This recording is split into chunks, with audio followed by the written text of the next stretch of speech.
Olá a todos vocês, alunos e professores. Eu sou a professora Ludmila Dutra, de Geografia. Vamos agora verificar o que estudaremos na nossa aula 29.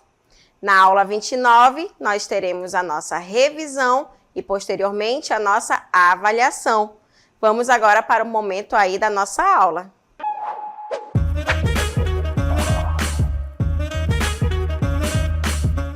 Hoje, nós iremos relembrar sobre algumas características, do que estudamos na nossa unidade 3, tá certo? E uma delas, gente, vai estar aí nos colocando algumas características que vai estar inserido no mundo do trabalho, né? Como é que começa esse desenvolvimento, o que vai ser o trabalho, né? Então, a gente vai estudar todas essas características do mundo do trabalho na atualidade e também a divisão internacional do trabalho, conhecido com a sigla DIT, tá certo?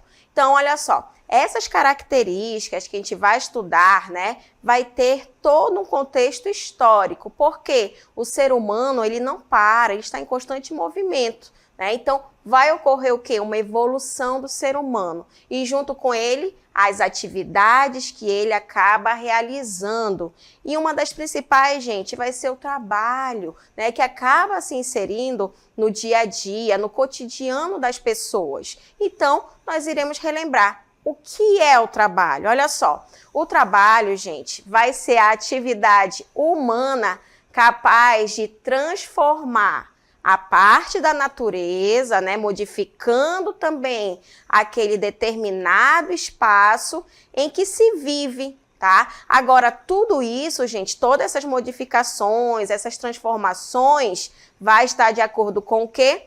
Com as necessidades dos grupos humanos, porque as pessoas elas não vivem de um mesmo modo, cada um vai ter o seu modo de viver. E isso tudo para o quê?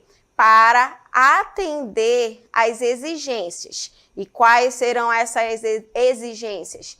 A locomoção, a vestimenta, a moradia e até mesmo, gente, a alimentação. Então, o trabalho ele vai estar inserido em todo esse contexto, em todas essas atividades que o ser humano ele acaba realizando, para ocorrer também todo esse desenvolvimento. Então, realmente vai existir vários fatores históricos e várias mudanças que acabam ocorrendo ao longo dos anos, tá? Porque, como a gente sabe, o ser humano ele não para nunca, ele está sempre em desenvolvimento. Agora, o que é o mundo do trabalho? Será que é restrito? Será que é só fazer alguma determinada atividade? Ou não? Será que existem diversos fatores? Olha só, o que é o mundo do trabalho? Gente, o mundo do trabalho é o conjunto, olha só, é o conjunto de fatores que vai compreender, uma atividade de trabalho,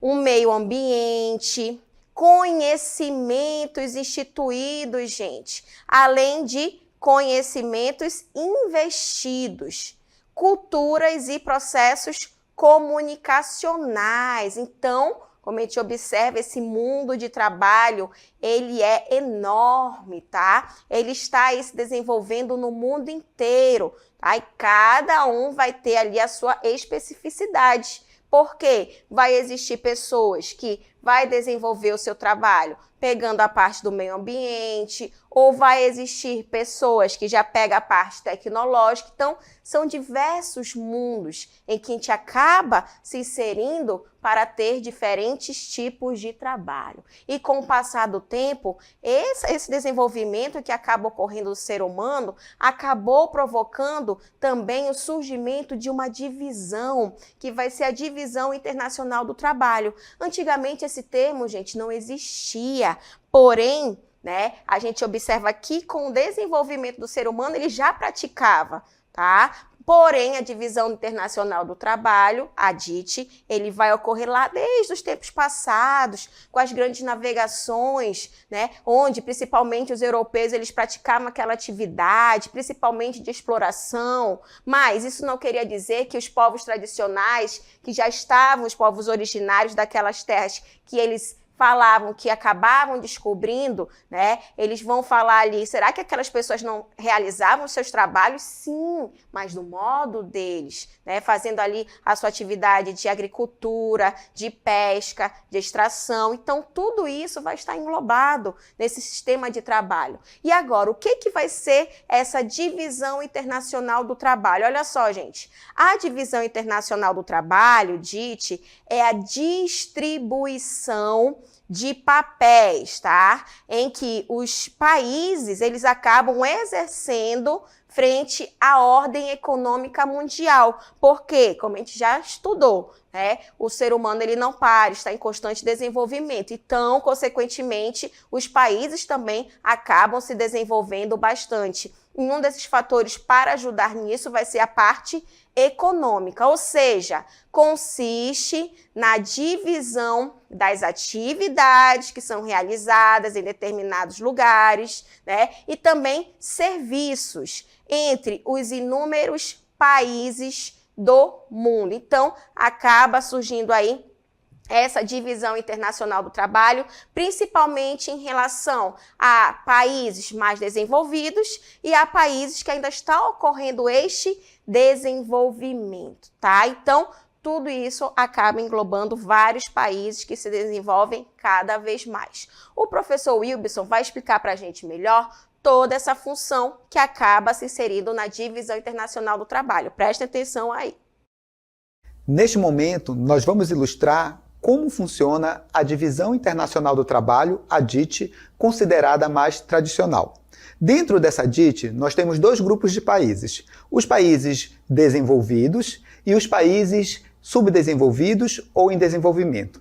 Os países desenvolvidos, como por exemplo o Japão, os Estados Unidos, países da Europa como a França, como a Alemanha, eles vão ficar encarregados de produzir bens industrializados e mais tecnológicos, como por exemplo automóveis, produtos ligados ali à informática, à robótica, à tecnologia aeroespacial e também armamentos militares.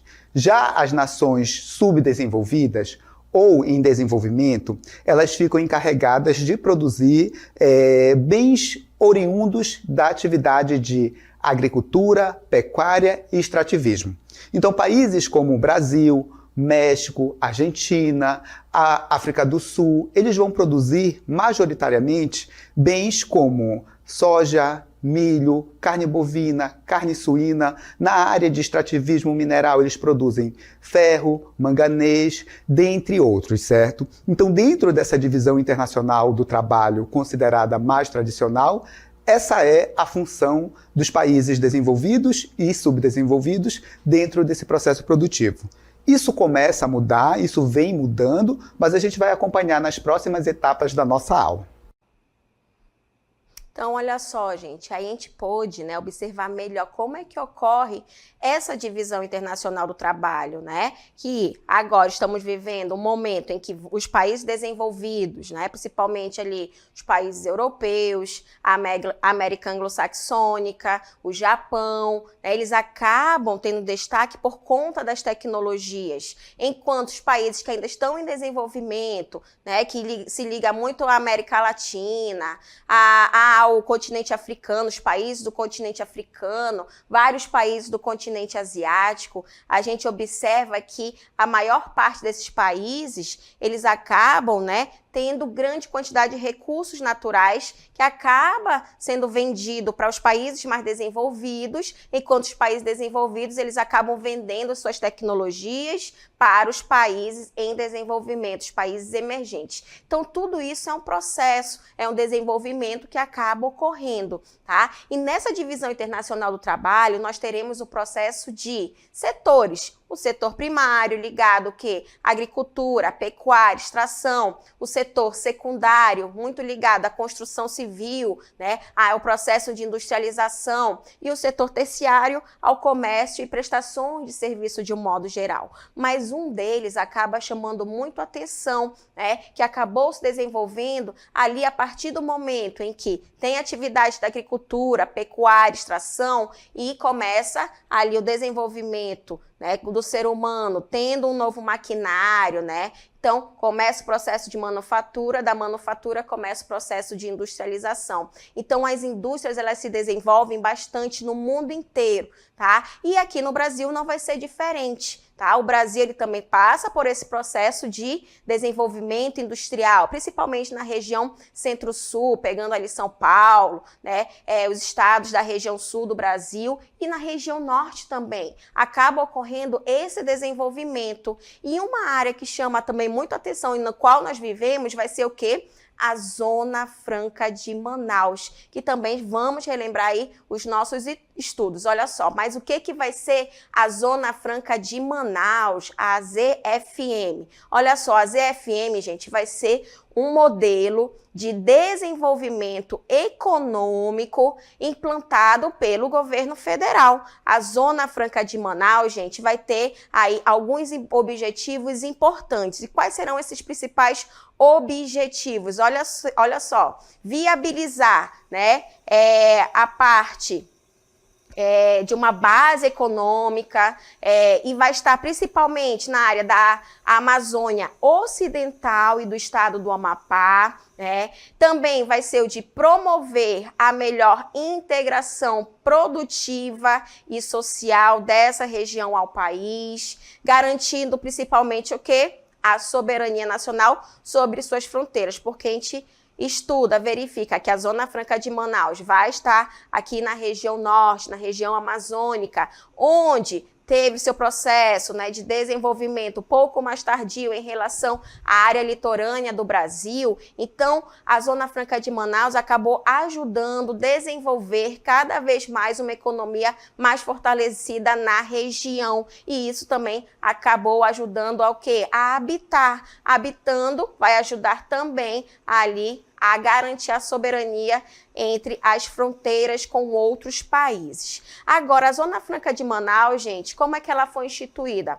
A instituição da Zona Franca de Manaus, ela foi instituída em 1957, durante o governo JK, tá? E vai vir pela lei número 3.173. Agora, o seu estabelecimento prático, ele ocorreu aí durante o período da ditadura militar. Tá? Então, o que vai ser necessário realizar nesse período? Precisava realmente ocupar a Amazônia Ocidental, que é essa região em que a gente habita, tá? Porque eles queriam garantir, assim, a soberania nacional sob o lema, olha só, integrar para não entregar, tá? Principalmente a região norte e a região centro-oeste, tá? Agora, com o passar dos anos, a gente observa, né, que para chamar a atenção dessas indústrias, todo esse processo de industrialização, vai ter incentivos fiscais. Agora, com o passar dos anos, o prazo para esses incentivos fiscais,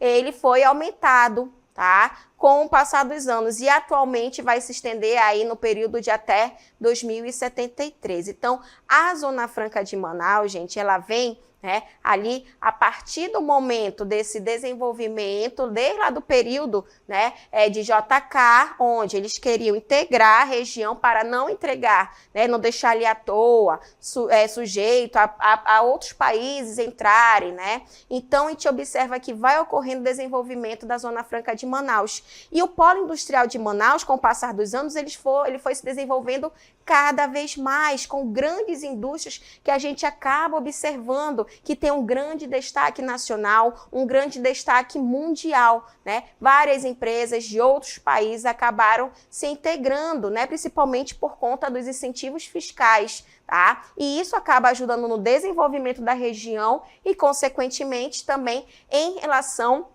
a pegar ali e está inserindo o ser humano no mercado de trabalho. Então, o Polo Industrial de Manaus, que acaba se integrando à Zona Franca de Manaus, acaba ajudando bastante neste desenvolvimento da região. Agora, qual vai ser essa área, né, de abrangência da Zona Franca de Manaus? Olha só, gente, a área de abrangência da Zona Franca de Manaus, né, vai estar inserido nessa região aqui da Amazônia Ocidental, tá? Então, a área de abrangência aí da Zona Franca de Manaus vai estar nessa região aí da Amazônia Ocidental, pegando principalmente, né, o estado do Amazonas, tá? Toda essa região, tá? Onde acaba desenvolvendo as atividades ligadas a processo de industrialização, principalmente com o Polo Industrial de Manaus, mas também os estados de Roraima, do Amapá, também o Acre e também Rondônia, gente. Então, tudo isso acaba abrangendo a região aqui da Zona Franca de Manaus. E o processo de administração, como é que ocorre toda essa parte administrativa da Zona Franca de Manaus? Olha só, a Zona Franca de Manaus, gente, é administrada pela SUFRAMA, tá? Que é a superintendência aí da Zona Franca de Manaus, tá? Por quê? Porque tem, no decorrer dos anos, né, vindo desde lá do período de JK, ocorreram essas divisões no nosso país, tá? Principalmente na região norte e região nordeste, mas também ocorreu na região centro-oeste, região sudeste e região sul. Porém, a gente sabe, com o processo que a gente teve de desenvolvimento tanto da parte política, econômica e social, a região norte e nordeste teve que ter uma atenção maior, principalmente na região norte. Então, a SUFRAMA ela acabou ajudando nesse processo de administrar a Zona Franca de Manaus. Agora, a SUFRAMA, né, a gente observa que acaba ajudando em tudo isso. Então, a gente observa também, vai estudar que uma autarquia, né, vai ser responsável por gerenciar, por divulgar e também manter ali essa área, né, que acaba ajudando no desenvolvimento da região, no caso a SUFRAMA. Também vai ser subordinado o quê? Ao Ministério do Desenvolvimento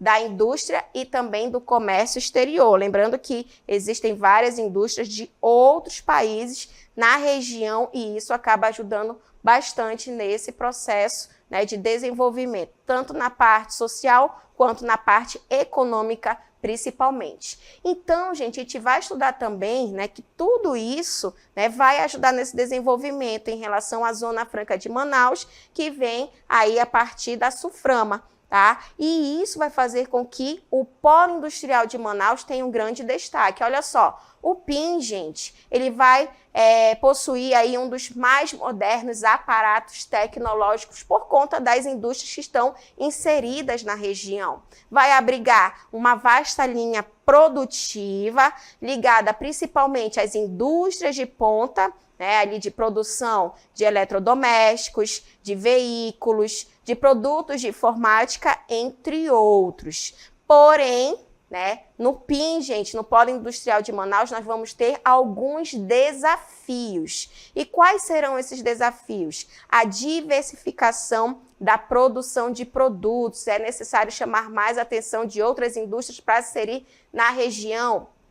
Outro desafio, o barateamento dos custos com transporte, porque a gente sabe que a gente tem uma certa dificuldade logística, onde as nossas principais rodovias vão ser quem? Os rios, porém aí existem fatores naturais que podem, né, agravar ou ajudar aí a situação da nossa região. A implantação de medida de exploração sustentável, também é necessário ver essa situação para melhorar. Por quê? Pode-se explorar, sim, porém de uma forma adequada para que realmente exista ainda os recursos naturais na região. E investimentos em biotecnologia também sendo necessário, tá bom? Então, a gente observa, né, todo esse desenvolvimento também aqui na nossa região com a Zona Franca de Manaus, tá? Mas não para aí não, os nossos estudos, ok, gente? Também vamos relembrar sobre bacia hidrográfica, tá? Principalmente verificar o que é, qual a definição, né, de bacia hidrográfica. Olha só, a bacia hidrográfica, gente, a definição e seu conceito, né, vai ser um termo utilizado ali para caracterizar uma porção do território, tá? E vai estar delimitada por divisores de água e drenada por um rio principal e os seus afluentes. Não esqueça, então, bacia hidrográfica vai ser uma região, uma porção em que existe água. tendo divisores de água, também sendo drenado por um rio principal e seus afluentes. Vamos relembrar as principais bacias hidrográficas da América Latina. Olha só, nós temos 3 áreas importantes. A de Orinoco, teremos a bacia hidrográfica do Amazonas e a bacia hidrográfica do Rio da Prata, tá? Então, essas serão as principais bacias hidrográficas da América Latina, verificando os aspectos naturais em relação também à América Latina. Então, olha só, não esqueçam, Orinoco, Amazonas e Prata são as 3 bacias hidrográficas principais da América Latina. Vamos estudar também e relembrar aí sobre algumas características dessas bacias. No caso, a bacia do Rio Amazonas, que já vai estar na nossa região, é a maior bacia do mundo, cobrindo aí quase 45% do território brasileiro. Vai abranger territórios de mais de 8 países, não ficando somente no Brasil, né? Mas no Brasil vai ter aí vai estar passando por 7 estados, no caso Acre, o Amazonas, Rondônia, Roraima, Amazonas, no Pará e também em Mato Grosso. O nome da bacia, gente, é o mesmo, né? Nome aí é do maior rio presente nela, né? O rio Amazonas. E os rios dessa bacia vão possuir um enorme potencial para a geração de energia. Mas não para aí não, também vamos ver outras características, no caso a bacia do Rio da Prata ou Platina. Sua localização vai estar ali entre o centro-sul da América do Sul. Vamos ter as subbacias, no caso aí a bacia do Paraná, a bacia do Paraguai e a bacia do Uruguai. A área aí, né, presente dessa bacia vai estar mais de 3,1 milhões de quilômetros quadrados. Os principais rios, Paraná, Paraguai e Uruguai. E vai estar presente nos países da Argentina, Bolívia, Brasil, Paraguai e Uruguai. Então, realmente, também a bacia do Rio da Prata vai ser muito importante aqui para a América Latina. E outra bacia hidrográfica importante para a América Latina vai ser aí do Rio Orinoco, né? A bacia do Rio Orinoco vai ser uma extensa bacia internacional, sendo ela a principal bacia hidrográfica da Venezuela. Vai abarcar uma área aí de 948 mil quilômetros quadrados, sendo a terceira maior bacia hidrográfica da América do Sul. A bacia do Orinoco, gente, tem como principal rio, qual é o nome? Orinoco. Tá? Então, é a maior bacia hidrográfica, né? Do caso aí, em relação à parte que pega a Venezuela, vai ser aí também a bacia do Rio Orinoco, que tem como principal rio o Orinoco, e os maiores afluentes do Rio Orinoco vão ser aí os rios Guaviare, Meta, Apure, Araúca, Carone, entre outros, que acabam também estando presentes e sendo muito importantes para essa região que acaba tendo essa bacia hidrográfica do Rio Orinoco, tá certo, gente? Então, aí também a gente estuda essas características naturais das bacias hidrográficas importantes aqui para a América Latina. E outro conteúdo também que nós temos que relembrar, que vai estar aí inserido em relação à segregação socioespacial, e nessa imagem, gente, é nítido pra gente. Uma área mais desenvolvida, no caso o prédio, que é mostrado aqui, né? E a outra ainda está ocorrendo esse processo de desenvolvimento, né? A gente observa que vão ser áreas onde ocorre uma determinada segregação socioespacial, tá bom? Então, também nós iremos relembrar essas formas de segregação socioespacial que vai estar aí vinculada à formação de favelas, habitação em áreas irregulares, cortiços e também áreas de ocupação que muitas vezes não poderia ocorrer. Agora, quais serão as principais causas, né, para isso estar ocorrendo? Olha só, as causas da segregação socioespacial, gente, né, ela vai estar aí com diversos fatores, mas a causa central, né, para ocorrer tudo isso vai ser a questão socioeconômica, tanto na parte principalmente da economia, quanto na parte realmente social. Então, a desigualdade social amplamente presente, principalmente, gente, nos centros urbanos, especialmente nas cidades grandes e médias dos países emergentes, como o Brasil, e também países em desenvolvimento, é uma característica central nesse processo. Então, as principais causas da segregação urbana, né, vai ser o processo acelerado e desordenado, né, de crescimento dos centros urbanos, a ausência de políticas públicas, tá, nas áreas de habitação, emprego e renda, a falta também de ações, tá, de planejamento, principalmente na área urbana e também territorial aí das grandes cidades. Tudo isso em relação a essas principais causas, também como a diminuta oferta de serviços públicos para a população, como as escolas, também esse acesso à educação e elevada desigualdade social nas diferentes áreas das sociedades urbanas. Gente, então tudo isso também vai ser uma das principais causas para ocorrer segregação urbana, segregação socioespacial aí que acaba se inserindo principalmente nas grandes cidades, nas capitais aí do mundo inteiro, principalmente dos países emergentes e países que ainda está ocorrendo este desenvolvimento, tá certo, gente? Então, nesse momento a gente finaliza, o momento aí da nossa revisão da unidade 3.